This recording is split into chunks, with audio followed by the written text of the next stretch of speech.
Assalamualaikum warahmatullahi wabarakatuh. Bismillahirrahmanirrahim. Alhamdulillahirabbil alamin wassalatu wassalamu ala asyrafil mursalin wa ala alihi washabihi ajmain. Rabbi shrah li sadri wa yassir li amri wahlul 'uqdatam min lisani yafqahu qawli. Rabbi zidna ilman warzuqna fahman. Alhamdulillah, bersyukur kita kehadrat Allah Subhanahu wa taala pada hari ini kita dapat lagi bertemu dalam pelajaran ibadat darjah 4. Di dalam pelajaran 4, murid boleh buka muka surat 35. Tajuknya mandi wajib dan mandi sunat. Sambungan yang lepas kita dah lihat tentang mandi, pengertian mandi wajib dan mandi sunat dan juga perkara-perkara yang mewajibkan mandi. Sebelum kita mulakan pelajaran, kita baca dahulu doa sebelum belajar. Bismillahirrahmanirrahim. Allahumma ftah alaina hikmataka wa anshur alaina min khazaini rahmatik. Rabbana shrah lana sudurana wa yassir lana umurana. Allahumma akhrijna min zulumatil wahmi wa akrimna bin nuril fahmi.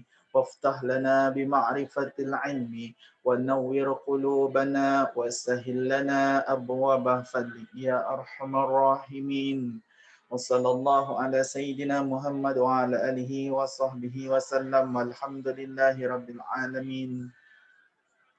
Kita lihat fardu mandi. Di dalam mandi wajib dan juga mandi sunat ada perkara yang fardu. Perkara yang mesti dibuat, wajib dibuat ketika mandi. Kalau tidak, mandinya tidak sah, terutama pada mandi wajib. Kalau kita tak buat, mandi wajib ini tidak sah. Kita kena buat fardu mandi ini. Fardu mandi terbahagi pada 3 perkara. 3 sahaja perkaranya. Pertama, niat. Mesti ada niat. Niat yang betul-betul khusus untuk mandi wajib apa. Bukan hanya niat sekadar mandi. Yang kedua, menghilangkan najis. Apa najis yang ada pada tubuh badan perlu dihilangkan. Kalau tak nanti tak sah mandinya sebab ada najis dan ada benda yang menghalang daripada air sampai ke kulit. 3, menyampaikan air kepada segala bulu dan kulit. Apa yang ada pada tubuh badan kita, bulu dan kulit kena sampaikan air padanya. Bulu termasuk rambut, janggut, bulu-bulu yang lain pada tubuh badan kita, bulu kemaluan, bulu roma dan kulit, seluruh kulit. Uraian tentang fardu mandi iaitu pertama niat. Niat iaitu meniatkan oleh orang yang berjunub, orang yang mandi wajib, orang yang mandi hadas besar, iaitu mengangkat janabah. Dalam niat dia ada perkataan mengangkat janabah atau mengangkat hadas besar. Dalam mandi dia ada perkataan mengangkat hadas besar. Bukan saja aku mandi sahaja. Ada perkataan mengangkat janabah ataupun mengangkat hadas besar ataupun sahaja aku mengharuskan fardu solat. Dia nak mandi sebab dia nak solat. Ataupun ada perkataan fardu mandi, ataupun ada perkataan menunaikan fardu mandi, ataupun ada perkataan mandi yang difardukan, ataupun mandi yang wajib. Sahaja aku mandi yang wajib kerana Allah Ta'ala.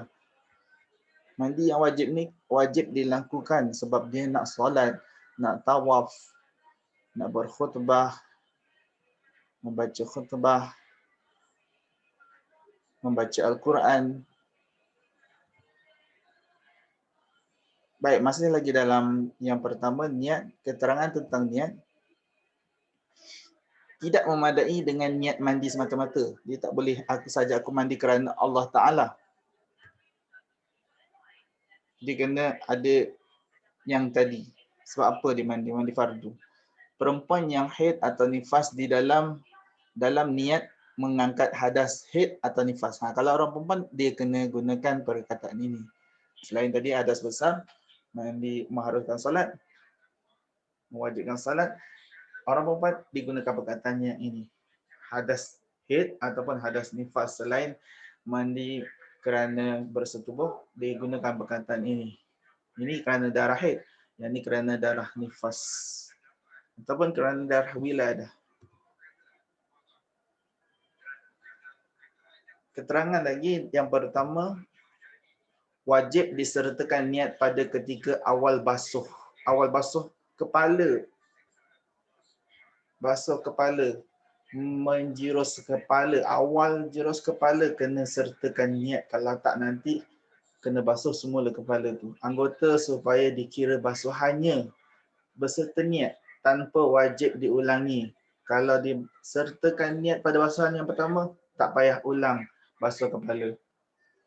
Jika disertakan niat selepas membasuh sebahagian daripada mukanya dah sampai muka paras hidung, dia kena basuh kepala semula. Dan secara wajib ia mengulangi basuh sebahagian tersebut. Fardu mandi yang kedua, menghilangkan najis. Najis ni benda yang kotor, benda yang menjijik. Kalau solat pun, solat tak sah.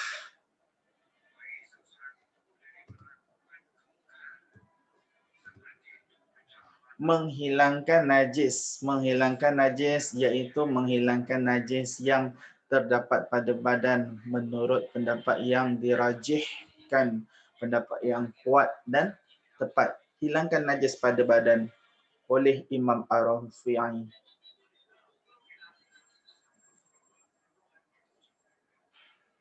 Kalau pada badan ada darah, hilangkan, bersihkan darah. Kalau ada air kencing ataupun tahi, bersihkan. Menghilangkan najis yang seterusnya dalam keterangan mengikut Imam Ar-Rafi'i tidak memadai dengan sekali basuh ke atas hadas dan najis. Basuh banyak kali. Jika najis aini wajiblah dibasuh sehingga hilang sifatnya. Najis aini ni najis yang nampak. Kita nampak itu najis. Nampak darah, nampak tahi, nampak air kencing. Sampai hilang bau, rasa dan warna. Jika tidak hilang sifatnya dengan sekali basuhan, hendaklah diulangi sehingga hilang sifat-sifat bau, rasa dan warna tersebut. Mandi fardu. Yang ketiga, fardu mandi, perkara wajib ketika mandi. Yang ketiga, menyampaikan air kepada segala bulu dan kulit. Ini penting. Sampaikan air kepada segala bulu dan kulit. Jika tertinggal seurat bulu pun mandinya tidak memadai, ini tak sah. Kena pastikan seluruh tubuh badan kita ada bulu, ada kulit, kita sampaikan semua. Seterusnya, kedua, jika dicabutkan bulu sebelum mandi wajiblah dibasuh tempatnya, tempat bulu tadi. Sama ada bulu di kepala atau lainnya, tempat tumbuh bulu tadi basuh. Atau sama ada bulu yang jarang ataupun bulu yang tebal. Bulu yang jarang dan tebal kena basuh. Yang ketiga tadi, sambungan lagi. Tidak wajib membasuh bulu yang tumbuh dalam hidung. Tak wajib basuh bulu yang tumbuh dalam hidung. Atau mata, yang tumbuh dalam mata. Kerana ia merupakan anggota batin. Anggota yang dalaman, tak wajib. Yang tidak perlu dibasuh. Tetapi jika terkena najis bulu yang tersebut, maka wajiblah menghilangkan najisnya terlebih dahulu. Tahi hidung tu tak dikira najis. Najis yang dikira tahi adalah najis yang keluar daripada kemaluan manusia. Hingus bukan dikira najis. Baik, kalau dekat hidung ada darah, perlu dibersihkan. Perlu dihilangkan najis.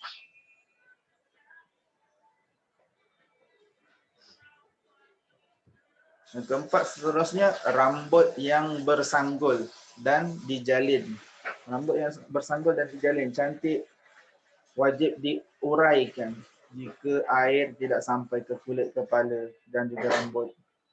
Yang seterusnya, yang kelima, batin bulu yang tersimpul dengan sendirinya. Ini bulu yang tersimpul dengan sendirinya. Dalamannya, batin bulu tersebut adalah dimaafkan walaupun banyak. Sebab dia tersimpul dengan sendiri dan kita tak perasan.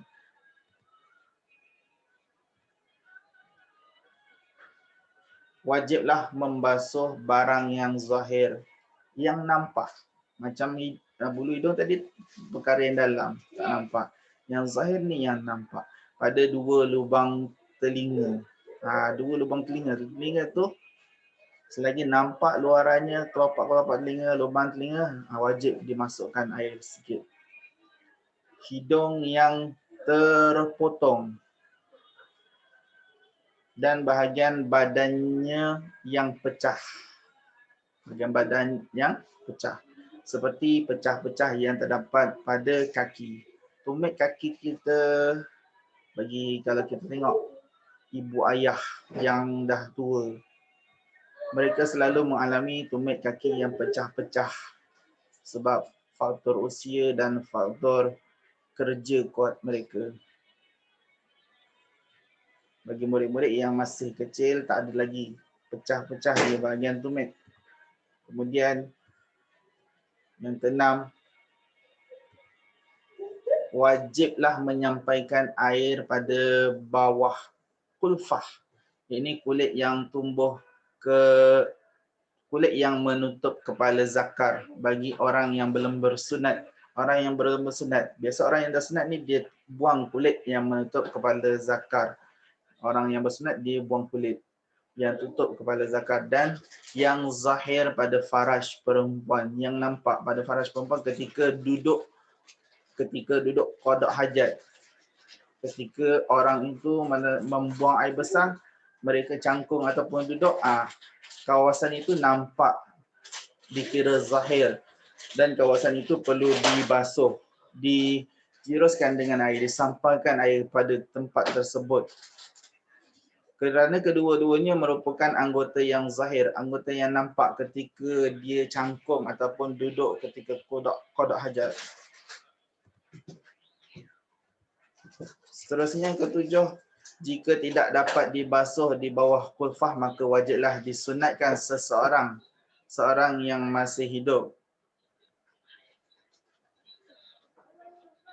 Kalau orang tadi tak dapat nak dibasuh kulfahnya, maka orang yang masih hidup tadi kena sunat, wajib disunat. Berhatan, wajib dia berhatan bagi orang yang masih hidup. Jika uzur, salat dilakukan seperti keadaan faqidu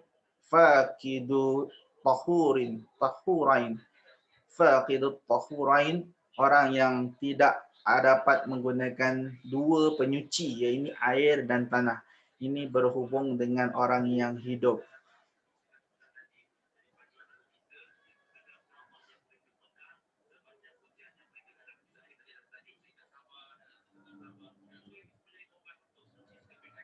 Yang ke-8,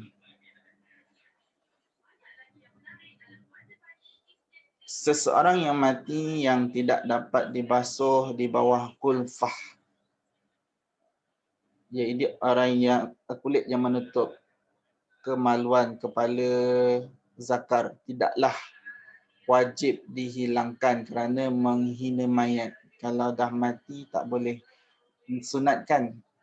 Kalau orang yang dah mati tak boleh disunatkan. Dan ditanamkan tanpa salat mengikut pendapat Mu'tamad Al-Syekh Imam Ar-Ramli. Dan satu lagi, menurut pendapat Ibnu Hajar pula, hendaklah ditayamumkan dan disalatkan kerana darurat.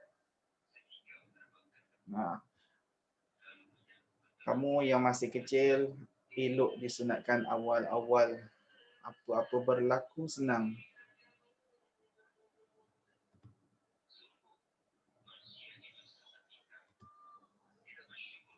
Kemudian yang ke-9, wajib juga membasuh masrabah. Ini lingkaran lubang dubur. lingkaran lubang dubur, kemaluan manusia bahagian belakang waktu mereka berak qada hajat, kerana ia merupakan anggota zahir.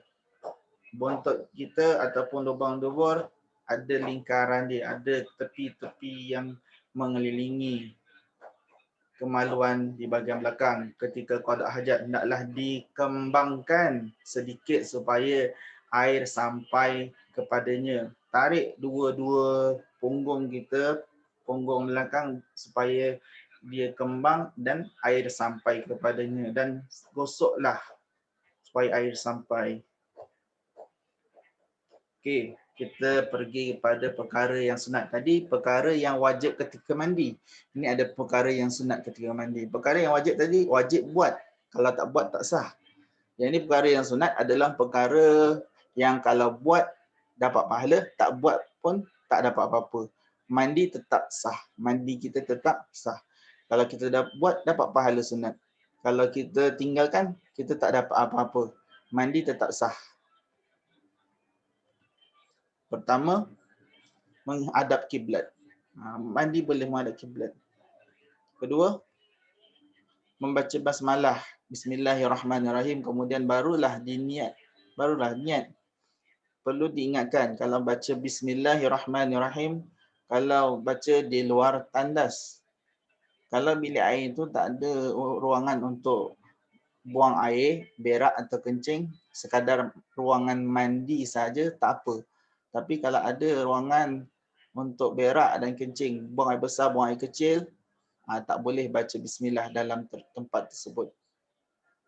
Yang namanya tandas tak boleh baca bismillah. Dibaca sebelum masuk ke dalam tandas. Kemudian niat. Niat ni dalam hati.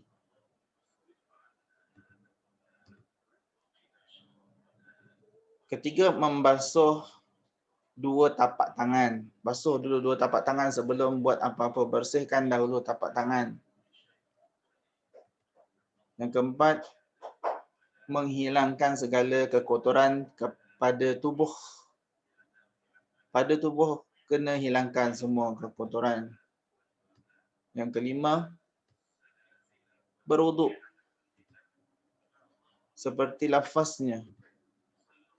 Nawaitu al-wuduk li sunnatil ghusla.